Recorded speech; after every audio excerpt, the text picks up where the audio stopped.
C'est parti. C'est parti.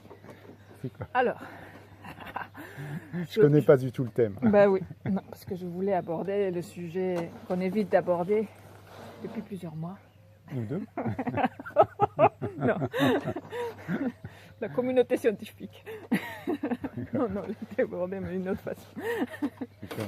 Bon, allez, alors. Les gilets jaunes. Ah, d'accord. Donc, Ouais. non, mais c'est moi, je vais parler pour moi, parce que je me suis dit, après tout, dès qu'on choisit un signe distinctif, en plus qu'on porte sur soi vestimentaire, c'est vrai, ça fait un effet de corps et que ça a une implication. Ah. Et donc je me suis demandé quand est-ce que moi j'avais vécu ce genre de solidarité qui va jusqu'à ce qui se passe aujourd'hui, qu'on ne sait même pas ce qu'ils veulent ou qu'est-ce qui les réunit finalement et comment passer à quelque chose de concret. Et donc, mais pour moi, je me suis dit, mais c'est quand j'étais petite et puis jeune après, mais surtout ça s'est passé quand j'étais jeune, je portais un uniforme.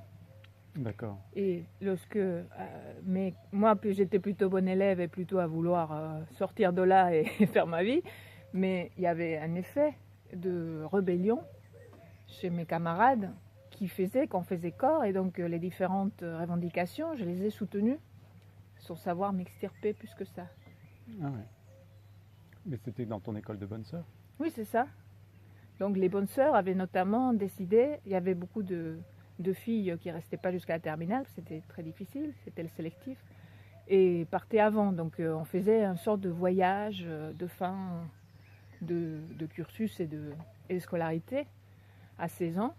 Et les bonnes sœurs imposaient pèlerinage à Lourdes, passage à Lyon pour voir je ne sais pas qui est l'évêque, éventuellement visite du pape. Bon. Et donc nous on voulait aller en Italie, rencontrer les Italiens, manger des pizzas, boire du vin, et on a gagné. Ok. Et le rapport avec les gilets jaunes, donc c'est le... Ben, c'était que je me dis, j'étais embarquée là-dedans, j'ai soutenu le mouvement, alors que j'y tenais pas particulièrement, et j'ai bénéficié de la victoire qui a été remportée. Et c'était... enfin, je ne pouvais pas m'opposer. Emmené par... Par l'uniforme. Ouais. Parce qu'il y a autre chose qui s'est mêlée, c'est qu'on a commencé un combat pour pouvoir porter un pantalon.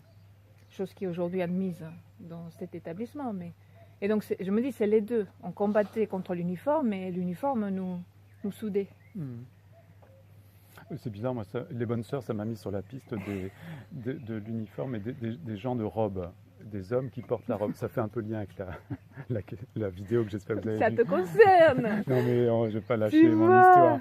Donc Mais si. les hommes qui portent la robe, la soutane. Mais comme l'évêque. Mais je les mets plutôt... Enfin, ils ont un effet de fascination sur les femmes, ces hommes-là. Mais Donc, rigole pas. Non, mais parce que c'est comme si les femmes se demandaient, ou peut-être moi, l'homme que je suis, s'ils portent quelque chose dessous. Donc tu vois, c'est pas tellement l'effet de corps de la meute, peuple Non, jaune. mais ça t'a pas relié avec les autres. C'est qu'il y a le leader charismatique qui a un effet de... C'est la foule délègue son surmoi, enfin son idéal du moi, à un homme qui peut être un homme de robe ou un... D'accord.